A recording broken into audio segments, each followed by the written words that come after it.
కూటమి ప్రభుత్వం ప్రతిష్టాత్మకంగా చేపట్టిన గ్రామ సభలు కాకినాడ రూరల్ అంతటా జరిగాయి. వాకలపూడి, సూర్యరావుపేట, తిమ్మాపురం, రమణయ్యపేట, సర్పవరం సహా అన్ని గ్రామ పంచాయతీలు నిర్వహించారు. గ్రామ పంచాయతీ కార్యదర్శి ప్రత్యేక అధికారి ప్రసాదరావు ఆధ్వర్యంలో జరిగిన ఈ గ్రామ సభలో గ్రామస్తులు పెద్ద సంఖ్యలో పాల్గొన్నారు. తమ సమస్యలను అధికారుల దృష్టికి తీసుకొచ్చారు.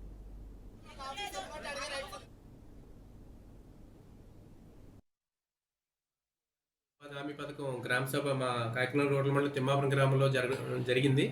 ఈ గ్రామ సభకు సుమారుగా మా గ్రామంలో వివిధ ప్రాంతాల్లో ఉన్నటువంటి రైతులకి సంబంధించినటువంటి కాలువ పొడుగుతీతలు ఇవన్నీ కూడా ఒక 40 వర్కుల వరకు ప్రపోజల్స్ వచ్చినాయి జరిగినాయి. అంటే ఎవ్రీ ఇయర్ చేసి ఇవన్నీ కూడా కొత్తగా చేసి ఏం కాదు. ఇంకా దాంతోపాటు సీసీ రోడ్లు, సీసీ డ్రైన్లు, అవంతినగర్, మారుతినగర్, అదేవిధంగా మా తిమ్మాపురం మెయిన్ విలేజ్లో ఇవన్నీ కూడా సుమారుగా ఒక 60 వర్కుల వరకు వచ్చినాయి.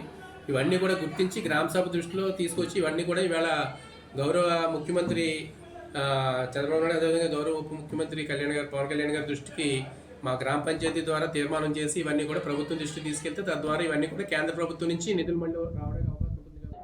అభివృద్ధి కోసం, గ్రామాల అభివృద్ధి కోసం నాయకులు, అధికారులు ఎంత ఉత్సాహం అయితే పనిచేస్తున్నారో అంతే ఉత్సాహంగా గ్రామ ప్రజలు కూడా సహకరించాలి. గ్రామ ప్రజలు కూడా సహకరించినప్పుడే ఆ గ్రామ అభివృద్ధి సాగిద్ది.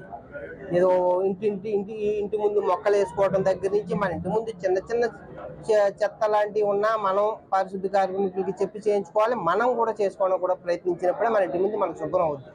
మన గ్రామం పచ్చదనం కావాలి. అలాగే రైతులు కూడా చాలగట్ల మీద కూడా మొక్కలు వేసి పచ్చదనం చూపించాలి. పచ్చదనం చూపించినప్పుడే మన గ్రామం అభివృద్ధి వైపు పరుగులెట్టడానికి అవకాశాలు ఉంటాయి. మహాత్మా గాంధీ ఉపాధి హామీ పథకం గ్రామ సభ మా కాకినాడ